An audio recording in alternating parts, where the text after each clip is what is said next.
नमस्कार मित्रांनो, लाडकी बहीण योजनेचे अर्ज ज्यांनी भरले आहे त्यांच्यासाठी महत्त्वाची अपडेट आहे।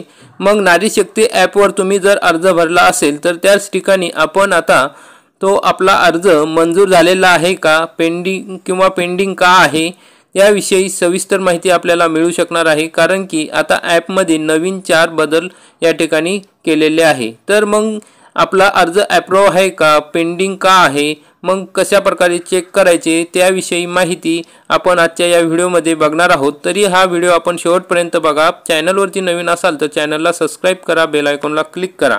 तर मित्रांनो, सर्वप्रथम तुम्ही तुमचा नारी शक्ती दूत ॲप हा अपडेट करून घ्यायचा आहे।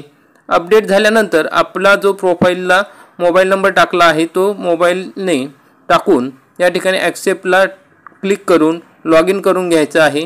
लॉग इन केल्यानंतर आपला व्हेरीफाय OTP त्या ठिकाणी टाकायचा आणि या ठिकाणी व्हेरीफाय करायचं आहे। अलाउ ऑप्शन आला तर अलाउला क्लिक करायचं आहे। नंतर अशा प्रकारचे तुमच्या समोर स्क्रीन दिसेल, त्यामध्ये 3 ऑप्शन आहेत। मुख्यमंत्री माझी लाडकी बहीण योजनेचा अर्ज करायचा असेल तर पहिल्या ऑप्शनला क्लिक करा। महिलांच्या योजना ज्या काय आहे सरकारच्या त्या ठिकाणी जर बघायचं असेल तर दुसऱ्याला क्लिक करू शकता। आणि जे तुम्ही केलेले अर्ज आहेत, ज्या तुम्हाला बघायचे आहेत त्या ठिकाणी केलेल्या अर्जामध्ये क्लिक करा। क्लिक केल्यानंतर तुम्हाला असे जेवढे अर्ज तुम्ही भरले आहेत तुमच्या प्रोफाइलवरून तेवढे अर्ज त्या ठिकाणी दिसतील। मग ज्या अर्जामध्ये तुम्हाला बदल करायचा आहे किंवा त्याचे स्टेटस बघायचे आहे त्या अर्जाला क्लिक करा। क्लिक केल्यानंतर तुम्हाला अर्जदाराचा तपशील दिसेल। अर्जदाराचा तपशील तुम्ही सर्व व्यवस्थित बघून घ्या। जर त्या ठिकाणी काही अडचण असेल तर तुम्ही त्या ठिकाणी दुरुस्त करू शकता। तर मित्रांनो, या ठिकाणी जे 4 ऑप्शन तुम्हाला दिसत आहेत ग्रीनमध्ये की SMS व्हेरिफिकेशन डन। मग SMS व्हेरिफिकेशन ज्यावेळेस तुम्ही फॉर्म सबमिट करता त्यावेळेस तुम्हाला OTP येतो, याचा अर्थ त्यावेळेस तुमचा व्हेरिफिकेशन झालेला आहे। जर तुमचं व्हेरिफिकेशन झालं नसेल तर तुम्ही एडिट फॉर्ममधून ते करू शकता। नंतरचा ब्ल्यू जी लाईन आहे त्यामध्ये तुम्हाला लिहिलेलं आहे की मुख्यमंत्री माझी लाडकी बहीण योजना इन पेंडिंग टू सबमिट। मग तुमचा अर्ज या ठिकाणी इन पेंडिंग टू सबमिट म्हणजे तो पेंडिंग आहे, अजून तुमचा अर्ज या ठिकाणी जे तपासणारे अधिकारी आहेत त्यांनी तपासायला घेतलेला नाही, त्यामुळे त्या ठिकाणी तुम्ही काहीच करायचं नाही। जर तुमचा अर्ज काही चुकला असेल तर तो दुरुस्त करण्यासाठी तुम्हाला खालील ऑप्शन आहे एडिट फॉर्म। मग या एडिट फॉर्ममध्ये जाऊन तुमचा अर्ज तुम्ही या ठिकाणी दुरुस्त करू शकता। परंतु मित्रांनो, हा एडिट फॉर्मचा ऑप्शन तुम्हाला एकाच वेळेस दिसेल। नंतरचा चौथा ऑप्शन आहे आय बटनाचा। त्या आय बटनाच्या फॉर्मवर तुम्ही क्लिक केल्यानंतर तुम्हाला कळेल की या ठिकाणी पेंडिंग टू सबमिट। मग तुम्हाला या ब्लूटूथच्या याच्यामध्ये जे पेंडिंग टू सबमिट आहे त्याचा अर्थ या ठिकाणी तुम्हाला या ठिकाणी सांगितलेला आहे की पेंडिंग टू सबमिट या ठिकाणी याचा अर्थ असा आहे की तुमचा अर्ज पुनर्वलोकनासाठी अजून सबमिट केलेला नाही, म्हणजे तपासण्यासाठी सबमिट झालेला नाही। अंतिम सबमिशनसाठी हे अद्याप प्रलंबित स्थितीत आहे।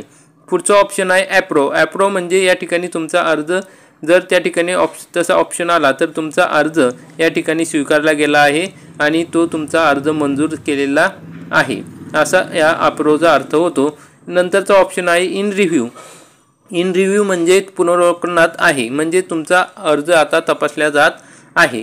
मग तुमच्या अर्जाबाबत फीडबॅक तसेच काय जर अडचण असेल किंवा काय मंजूर होणार आहे का नामंजूर होणार आहे या इन रिव्ह्यूच्या नंतर तुम्हाला या ठिकाणी कळवल्या जाईल। नंतरचा ऑप्शन आहे रिजेक्ट। मग इन रिव्ह्यूमध्ये तपासल्यानंतर तुमचा जर अर्ज चुकीचा असेल किंवा त्यातली माहिती चुकीची असेल, कागदपत्रे व्यवस्थित नसेल तर त्या ठिकाणी तो रिजेक्ट होईल, म्हणजे नामंजूर केला जाईल। एकदा नामंजूर झाला तर त्या ठिकाणी तुम्ही पुन्हा सबमिट करू शकत नाही आणि त्याच्यावर कोणतीही कारवाई करता येणार नाही तुम्हाला, म्हणजे तुमचा तो रिजेक्ट झालेला आहे। नंतरचा ऑप्शन त्या ठिकाणी येईल की disapprove can edit and resubmit. जर डिसअप्रूव्ह आला म्हणजे तुमचा मंजूर झालेला नाही, पण त्या ठिकाणी तुम्ही तो एडिट करून परत सबमिट करू शकता, म्हणजे थोडीफार काही चुकीचे असेल, काही माहिती राहिली असेल तर त्या ठिकाणी तुम्हाला ऑप्शन दिला जाणार आहे एडिट करून परत सबमिट करण्यासाठी। तर मित्रांनो, अशा प्रकारचे जर तुम्हाला तुमच्या स्टेटसला हे 4 ऑप्शन दिसले कोणते तर पेंडिंग, ॲप्रूव्ह, इन रिव्ह्यू आणि नंतर आहे disapprove can edit and resubmit, तर तुम्हाला त्या ठिकाणी त्याचा अर्थ या ठिकाणी दिलेला आहे। मग त्याप्रमाणे आपण पुढील कारवाई करू शकतो। जर तुम्हाला तुमच्या अर्जाचे स्टेटसमध्ये जर कळायचे असेल तर त्या ठिकाणी आता त्यांनी हे माहिती दिलेली आहे, म्हणजे अशा प्रकारे तुम्ही तुमचा स्टेटस या ठिकाणी चेक करू शकता आणि आपला अर्ज कोणत्या स्थितीत आहे हे बघू शकता। तर मित्रांनो, ही माहिती तुम्हाला कशी वाटली? आवडली असेल तर चॅनलला सबस्क्राईब करा, बेल आयकॉनला क्लिक करा आणि आपल्या मित्रांना शेअर करा. जय हिंद, जय महाराष्ट्र.